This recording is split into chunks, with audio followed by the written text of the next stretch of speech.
Chapitre 39. Parabole du semeur. Jésus me dit, en me montrant le cours du Jourdain, ou plutôt l'endroit où il débouche dans le lac de Tibériade, là où s'étend la cité de Bethsaïda, sur la rive droite du fleuve par rapport à celui qui regarde le nord. Maintenant, la ville ne semble plus être sur les rives du lac, mais un peu vers l'intérieur dans les terres, et cela déconcerte les spécialistes. On doit chercher l'explication dans le fait que de ce côté, le lac a été comblé par 20 siècles d'alluvions apportées par le fleuve et par les éboulis descendus des collines de Bethsaïda. La ville était alors exactement à l'embouchure du fleuve dans le lac, et même les barques les plus petites, aux saisons où les eaux du fleuve étaient plus hautes, remontaient sur un assez long parcours, jusqu'à la hauteur de Corozaïne, le fleuve lui-même, qui servait cependant toujours de port et d'abri aux barques de Bethsaïda aux jours de tempête sur le lac. Ceci n'est pas pour toi, à qui la chose importe peu, mais pour les docteurs difficiles. Et maintenant, va de l'avant.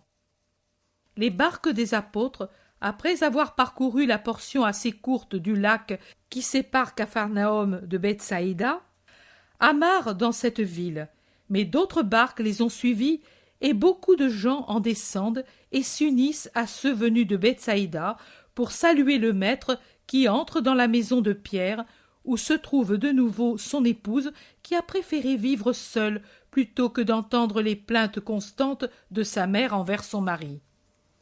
Les gens au dehors réclament à grands cris le maître. Cela ennuie Pierre qui monte sur la terrasse et harangue ses concitoyens, ou du moins leur dit qu'il faudrait un peu de respect et de politesse. Lui, maintenant qu'il l'a dans sa maison, voudrait bien jouir un peu paisiblement de la présence du maître. Au contraire, il n'a pas le temps et le plaisir de lui offrir seulement un peu d'hydromel parmi les nombreuses choses qu'il a dit à sa femme d'apporter, et il grommelle quelque peu. Jésus le regarde en souriant et hoche la tête en disant « On dirait que tu ne me vois jamais et qu'il est exceptionnel de se trouver ensemble. Mais il en est ainsi. Quand nous sommes par le monde, sommes-nous par hasard, toi et moi? Jamais de la vie. Entre toi et moi, il y a le monde avec ses malades, avec ceux qui sont dans l'affliction, avec les auditeurs, les curieux, les calomniateurs, les ennemis. Mais nous ne sommes jamais toi et moi. Aujourd'hui, au contraire, tu es avec moi dans ma maison, et il devrait le comprendre. » Pierre est vraiment fâché. « Mais je ne vois pas de différence, Simon. Mon amour est le même, ma parole est la même. Que je te la dise à toi en privé ou que je la dise pour tous, n'est-ce pas la même chose ?» Pierre avoue alors sa grande peine. « C'est que je suis têtu et que je suis facilement distrait. Quand tu parles sur une place, sur une montagne, au milieu d'une si grande foule, moi, je ne sais pourquoi, je comprends tout, mais je ne me rappelle de rien. Je l'ai dit aussi aux compagnons, et ils m'ont donné raison. Les autres, je veux dire le peuple qui t'écoute, te comprend et se souvient de ce que tu dis. Combien de fois nous avons entendu quelqu'un avouer « Je n'ai plus fait cette chose parce que tu l'as dit » ou encore « Je suis venu parce qu'une fois je t'ai entendu dire telle autre chose dont mon esprit a été frappé. » Nous, au contraire, c'est comme un courant d'eau qui passe sans s'arrêter. La rive ne l'a plus, cette eau qui est passée. Il en vient d'autres, et toujours tant. Mais elle passe, passe, passe, et moi je pense avec terreur que s'il en est comme tu dis, que viendra le moment que tu ne seras plus là pour jouer le rôle du fleuve, et moi, qu'aurais-je à donner à ceux qui ont soif si je ne garde pas une seule goutte de ce que tu me donnes? Les autres aussi appuient les plaintes de Pierre, se lamentant de ne jamais rien retrouver de ce qu'ils entendent quand ils voudraient le retrouver pour répondre aux nombreuses personnes qui les interrogent. Jésus sourit et répond « Mais il ne me semble pas. Les gens sont très contents de vous aussi. »« Oh oui, pour ce que nous faisons. te faire de la place, et pour cela jouer des coudes, porter les malades, recueillir les oboles et dire « Oui, le maître, c'est celui-ci ». C'est du propre en vérité. Ne te rabaisse pas trop, Simon. Je ne me rabaisse pas, je me connais. C'est la plus difficile des sagesses, mais je veux t'enlever cette grande peur. Quand j'ai parlé, et que vous n'avez pu tout comprendre et retenir, demandez-moi sans craindre de paraître ennuyeux ou de me décourager. Nous avons toujours des heures d'intimité. Ouvrez-moi alors votre cœur. Je donne tant à tant de gens. Et que ne vous donnerais-je pas, à vous que j'aime comme Dieu ne le pourrait davantage? Tu as parlé du courant qui passe sans que la rive n'en garde rien. Un jour viendra où tu t'apercevras que chaque flot t'a déposé une semence et que chaque semence t'a donné une plante. Tu trouveras à ta portée fleurs et plantes pour tous les cas, et tu seras étonné de toi-même en disant « Mais que m'a fait le Seigneur ?» Car alors tu seras racheté de l'esclavage du péché, et tes vertus actuelles se seront élevées à une haute perfection. Tu le dis, Seigneur, et je me repose sur cette parole. Maintenant, allons trouver ceux qui nous attendent. Venez. Paix à toi, femme, je serai ton hôte ce soir. Ils sortent, et Jésus se dirige vers le lac pour n'être pas bousculé par la foule. Pierre a soin d'éloigner la barque de quelques mètres de la rive, de façon que tous puissent entendre la voix de Jésus, mais qu'il y ait peu d'espace entre lui et les auditeurs. De Capharnaüm jusqu'ici, j'ai réfléchi à ce que j'allais vous dire, et j'ai trouvé des indications dans les événements de la matinée. Vous avez vu venir vers moi 3 hommes, l'un spontanément, l'autre parce que je le sollicitais, le troisième pris par un enthousiasme soudain. Et vous avez vu aussi que des 3, je n'en ai pris que 2. Pourquoi? Est-ce que par hasard j'ai vu un traître dans le troisième? Non, en vérité. Mais il n'était pas préparé. Apparemment, paraissait moins préparé celui qui est à côté de moi, qui allait ensevelir son père. Au contraire, le moins préparé, c'était le troisième. Le second était si préparé à son insu qu'il a su accomplir un sacrifice vraiment héroïque. L'héroïsme pour suivre Dieu est toujours la preuve d'une forte préparation spirituelle. Cela explique certains faits surprenants survenus autour de moi. Les plus préparés à recevoir le Christ, quelle que soit leur caste et leur culture, viennent à moi avec une promptitude et une foi absolue. Les moins préparés m'observent comme un homme qui sort de l'ordinaire, ou bien ils m'étudient avec méfiance et curiosité, ou bien encore ils m'attaquent et me dénigrent par des accusations variées. Les différents comportements sont en proportion de l'impréparation des esprits. Dans le peuple élu, on devrait trouver partout des esprits prompts à recevoir ce Messie dans l'attente duquel les patriarches et les prophètes se sont consumés d'angoisse. Ce Messie, venu finalement précédé et accompagné de tous les signes annoncés par les prophètes. Ce Messie, dont la physionomie spirituelle se dessine toujours plus claire à travers les miracles visibles sur les corps et sur les éléments, et à travers les miracles invisibles sur les consciences qui se convertissent et sur les gentils qui se tournent vers le vrai Dieu. Mais il n'en est pas ainsi. Au contraire, la promptitude à suivre le Messie est fortement contrée, justement chez les enfants de ce peuple, et chose douloureuse à dire, elle l'est d'autant plus qu'on s'élève dans les classes de sa société.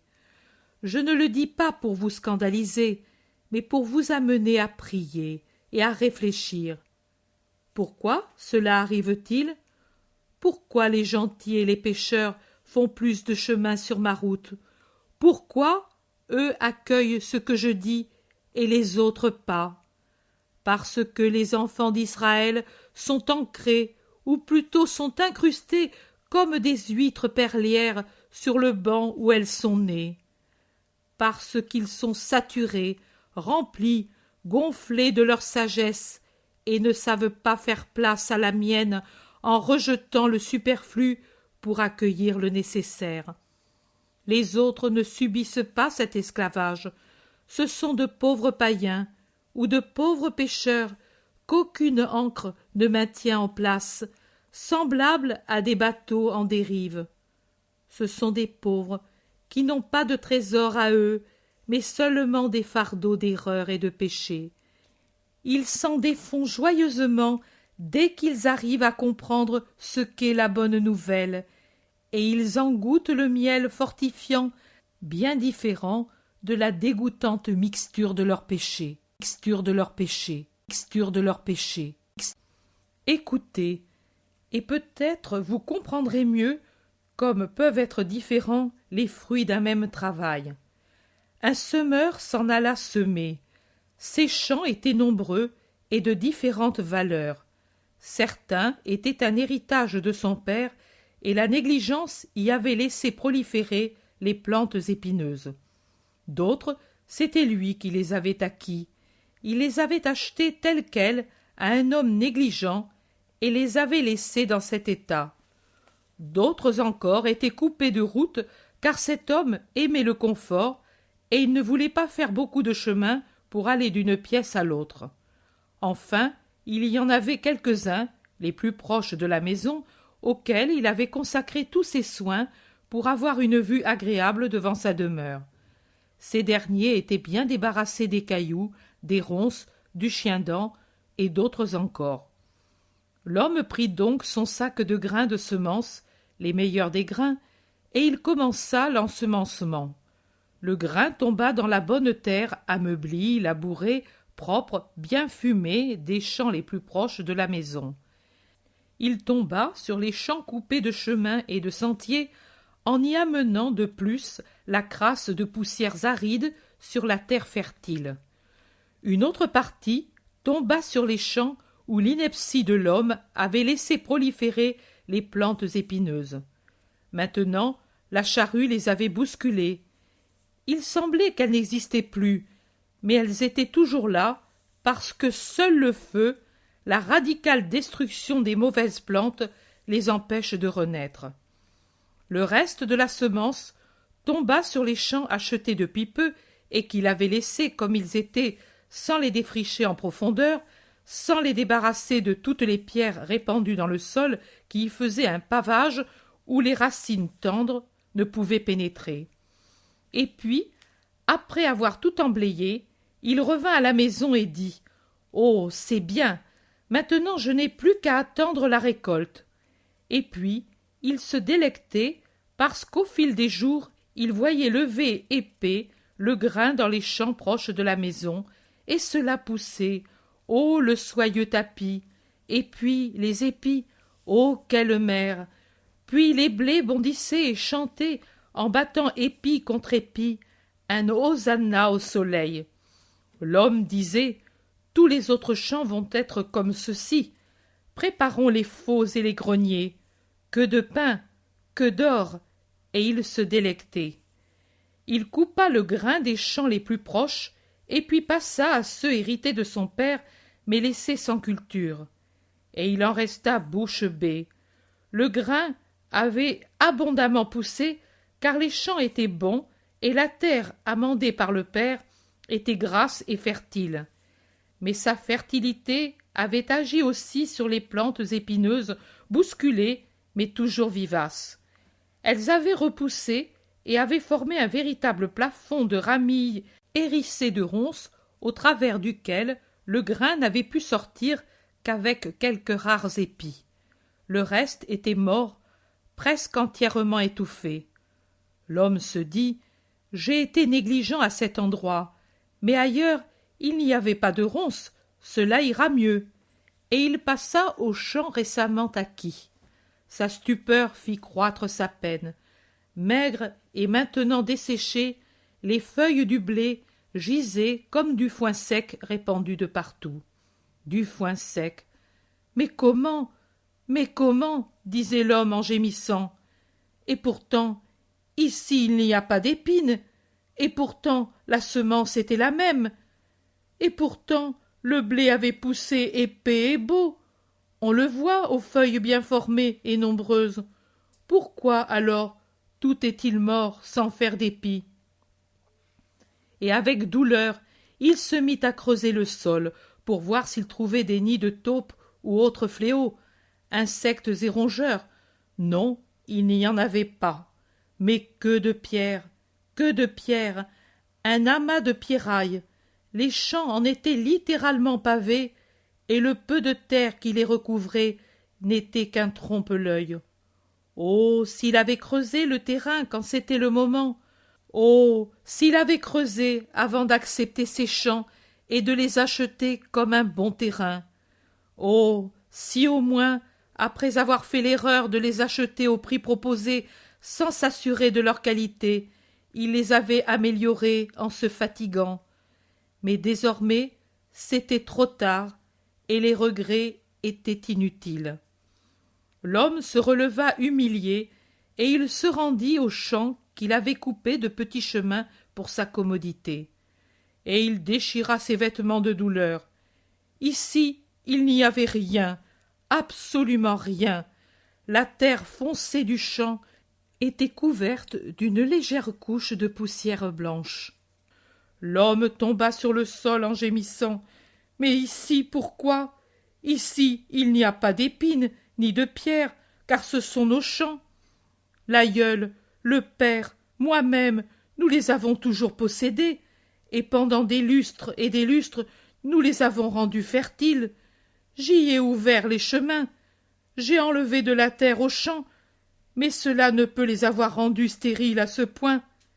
Il pleurait encore quand une réponse à ses plaintes douloureuses lui fut donnée par une bande de nombreux oiseaux qui s'abattaient des sentiers sur le champ et du champ sur les sentiers pour chercher des graines, des graines, des graines. Le champ devenu un canevas de sentiers sur les bords desquels était tombé du grain avait attiré une foule d'oiseaux qui avaient mangé d'abord le grain tombé sur les chemins et puis celui du champ jusqu'au dernier grain.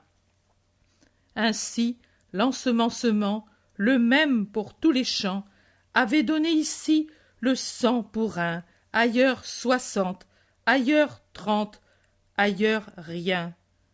Entende qui a des oreilles pour entendre. La semence, c'est la parole. Elle est la même pour tous. Les endroits où elle tombe, ce sont vos cœurs. Que chacun en fasse l'application et comprenne. La paix soit avec vous, soit avec vous, soit avec... Puis, se tournant vers Pierre, Jésus lui dit « Remonte aussi haut que tu peux et amarre de l'autre côté. » Et pendant que les deux barques avancent un peu sur le fleuve pour s'arrêter ensuite près de la rive, Jésus s'assoit et demande aux nouveaux disciples « Qui reste-t-il maintenant chez toi ?» Ma mère, avec mon frère aîné, marié depuis 5 ans. Mes sœurs sont dispersées dans la région. Mon père était très bon, et ma mère le pleure, désolée. Le jeune homme s'arrête brusquement, car il sent un sanglot qui lui monte du cœur. Jésus le prend par la main et lui dit « J'ai connu, moi aussi, cette douleur, et j'ai vu pleurer ma mère. Je te comprends donc bien. » Le frottement de la barque sur le gravier interrompt la conversation et l'on débarque. Ici, ce ne sont plus les collines basses de Bethsaïda qui plongent pour ainsi dire leur nez dans le lac, mais une plaine, avec de riches moissons, s'étend sur cette rive en face de Bethsaïda vers le nord. Pierre demande « Nous allons à Méron ?» Non, nous prenons ce sentier à travers champs. Les champs, beaux et bien entretenus, montrent leurs épis encore tendres mais déjà formés. Ils sont tous au même niveau, et avec le léger ondoiement que leur imprime un vent frais qui vient du nord, ils semblent former un autre petit lac où font office de voile les arbres qui se dressent çà et là, pleins de pépiments d'oiseaux. Le cousin Jacques observe. Ces champs ne sont pas comme ceux de la parabole. Judas dit. Non, assurément, les oiseaux ne les ont pas dévastés, il n'y a pas d'épines ni de cailloux. Un beau grain. D'ici un mois, il sera déjà blond, et d'ici 2 mois, il sera prêt pour la faux et le grenier. Maître, je te rappelle ce que tu as dit chez moi. Tu as si bien parlé, mais je commence à avoir dans la tête des nuages embrouillés comme là-haut, dit Pierre. Ce soir, je te l'expliquerai. Maintenant nous sommes en vue de Corosaïn. Jésus fixe le nouveau disciple et lui dit « On donne à celui qui donne, et la possession n'enlève pas le mérite du cadeau. Conduis-moi à votre tombeau et chez ta mère. » Le jeune homme s'agenouille en baisant tout en larmes la main de Jésus. « Lève-toi, allons, mon esprit a ressenti ton chagrin. Je veux, par mon amour, te fortifier dans l'héroïsme. » Isaac, l'adulte, m'avait raconté à quel point tu étais bon. Isaac, tu sais, celui dont tu as guéri la fille, il a été mon guide. Mais je vois que ta bonté est encore plus grande que ce qu'il m'avait dit. Nous allons aussi saluer l'adulte pour le remercier de m'avoir donné un disciple. On arrive à Corosaïn, et c'est justement la maison d'Isaac, la première que l'on rencontre. Le vieil homme qui rentre chez lui, quand il voit le groupe de Jésus avec les siens, et parmi eux le jeune homme de Corosaïn, il lève les bras avec son bâtonnet en main et en a le souffle coupé, et il reste bouche bée. Jésus sourit, et son sourire rend la parole au vieillard. « Dieu te bénisse, maître, mais d'où me vient cet honneur ?»« C'est pour te dire merci. »« Mais de quoi, mon Dieu ? C'est moi qui dois te dire cette parole. Entre, entre.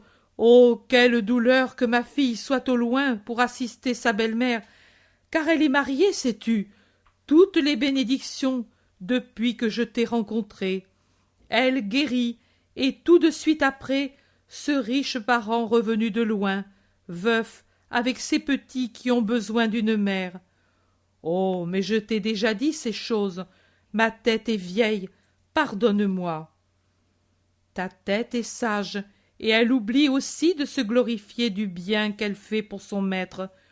Oublier le bien que l'on a fait, c'est de la sagesse. Elle manifeste l'humilité et la confiance en Dieu. Mais moi, je ne saurais. Et ce disciple, n'est-ce pas par toi que je l'ai?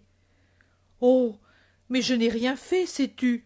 Je lui ai seulement dit la vérité, et je suis content qu'Élie soit avec toi. Il se tourne vers Élie et lui dit « Ta mère, après le premier moment de stupeur, a essuyé ses larmes quand elle a su que tu étais auprès du maître. Ton père a eu, malgré cela, un deuil plein de dignité. Il est depuis peu au tombeau. Et mon frère, il se tait, sais-tu. Cela lui a été un peu dur de te voir absent à cause du pays. Il pense encore ainsi. » Le jeune homme se tourne vers Jésus. « Tu l'as dit, mais moi je ne voudrais pas qu'il fût mort. Fais qu'il devienne vivant, comme moi, et à ton service. » Les autres ne comprennent pas et regardent d'un air interrogateur. Mais Jésus répond « Ne désespère pas et persévère. » Ensuite il bénit Isaac et s'en va malgré l'insistance de celui-ci. Il reste d'abord près du tombeau fermé et il prie. Puis, à travers un vignoble à demi dépouillé, ils vont vers la maison d'Élie. La rencontre entre les 2 frères est plutôt réservée. L'aîné se juge offensé et veut le faire remarquer. Le cadet se sent humainement coupable et ne réagit pas. Mais la mère arrive, sans un mot. Elle se prosterne et baise le bord du vêtement de Jésus. Son arrivée rassénère l'atmosphère et les esprits au point qu'on veut faire honneur au maître. Pourtant, Jésus n'accepte rien et dit seulement « Que vos cœurs soient justes l'un envers l'autre, comme était juste celui que vous pleurez. Ne donnez pas un sens humain à ce qui est surhumain. La mort est l'appel à une mission. » L'âme du juste ne s'est pas troublée de voir que le Fils n'était pas à la sépulture de son cadavre, mais au contraire, elle s'est apaisée en pensant à la sécurité de l'avenir de son Élie. Que l'opinion du monde ne trouble pas la grâce de la vocation. Si le monde a pu s'étonner de ne pas le voir près du cercueil de son père, les anges ont exulté de le voir à côté du Messie. Soyez juste, et toi, mère, que ton fils te console. Tu l'as élevé avec sagesse, et ton fils a été appelé par la sagesse. Je vous bénis tous. La paix soit avec vous maintenant et toujours. » Ils reviennent sur le chemin qu'ils reprennent pour aller au fleuve et de là à Bethsaïda. L'homme, Élie, ne s'est pas attardé un seul instant sur le seuil paternel. Après le baiser d'adieu à sa mère, il a suivi le maître avec la simplicité d'un enfant qui suit son père, qui suit son père, qui suit son